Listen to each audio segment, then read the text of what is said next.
দল আমাকে মনোনীত করবে, এটা আমি আশাবাদী। কারণ আমি 36 বছরের রাজনীতির ফসল আজকে আমার এটা। কারণ আমি জাতীয়তাবাদী দলের নমিনেশন কিনেছি আজকে 36 বছর পরে। আমি 90-এর গণ অভ্যুত্থান থেকে আমি ছাত্রদল করা একটা মেয়ে, আমি ছাত্রদল থেকে এখানে উঠে এসেছি। সংসদে তারাই যাবে যাদের সেই মানে দক্ষতা আছে, কথা বলারই আছে।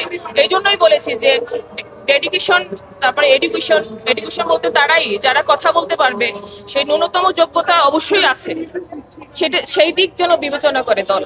এই যে 20টা বছর দলের জন্য যে একাকিত্বভাবে কাজ করা, দলের প্রতিটা কর্মসূচিতে অংশগ্রহণ করা, দলের প্রতি যে দায়িত্ববোধ, এই দায়িত্ব পালন করতে গিয়ে আমি জেলে গিয়েছি, আমি ডিবি কার্যালয়ে রিমান্ডে ছিলাম।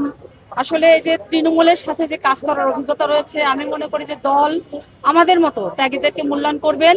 অনেক নেতারা আমরা দেখেছি রাজপথে ছিলেন, কিন্তু পরবর্তীতে ক্ষমতায় এসে সেই জিনিসগুলো পুরো উল্টে গেছে। আসলে এটা ম্যান টু ম্যান ভ্যারি করে, কেন কাকে দিবে সেটা আসলে দলের সিদ্ধান্ত, দলই ভালো বুঝবে যে কাকে কেন দেওয়া উচিত। তবে আমি মনে করি যে কোনো ক্ষেত্রে পারিবারিক পরিমণ্ডলের একটা বিশেষ দাম অবশ্যই থাকা উচিত, এবং শিক্ষার একটা দাম থাকা উচিত, এবং আমি মনে করি দুটোই আমার আছে। এবং আমি যেহেতু গান বাজনা করি, 10টা মানুষ আমাকে চিনে, এবং আমি মনে করি যে সংস্কৃতির মাধ্যমে একটা সমাজকে আন্দোলিত করা সম্ভব। ভাইয়া যেখানে আমাকে রাখে সেইটাই আমার জন্য একটা প্রযোজ্য জায়গা। তবে আমার বিশ্বাস দল আমাকে অবশ্যই এই সংসদে রাখবে, এটা আমার বিশ্বাস। দলের দুঃসময়ে আমার বাবাই ছিলেন দলের পাশে, আর ওরকম কেউ ছিল না। তখন আমার বাবা দলের হাল না ধরলে, তখন আমার বাবা দলের হাল ধরেছে। আসলে দেখা যাক, আমরা সবসময় আব্বুকে সাপোর্ট করেছি, এখনো মানে সবসময় দলের সাথে ছিলাম।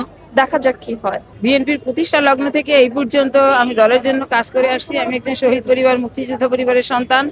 আমি 1971 সনকে ধারণ করি, এবং 1971 সনে যারা শাহাদাত বরণ করেছেন, অসংখ্য মা বোনের ত্যাগের বিনিময়ে দেশ স্বাধীন হয়েছে।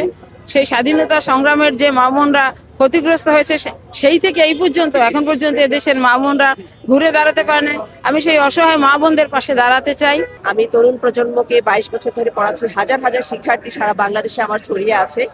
তারাই আমাকে আসলে মূল্যায়ন করবে, তারাই জানে যে যদি দল আমাকে সুযোগ দেয়, আমি দলের জন্য রাজনৈতিক এবং দাপ্তরিক সকল ধরনের কাজ করার আমি মনে করি যে সেই সুযোগটা আমার রয়েছে। বিগত দিনে এত বছরে যারা পার্টির জন্য জীবনযাপন দিয়েছে, কাজ করেছে, জেল খেটেছে, গুলি খেয়েছে, আমার মনে হয় তাদের সুযোগ দেওয়া উচিত। ডে বাই ডে দিন যাবে, সবাই তো আসবে, জয়েন করবে। তো আমি ওয়েলকাম করি যারা আসছে আমাদের দলে, যারা যোগদান দিচ্ছে, আমি ওয়েলকাম করি, তাদেরকে শুভকামনা জানাই। সবাই মিলেই কাজ করতে চাই আমি।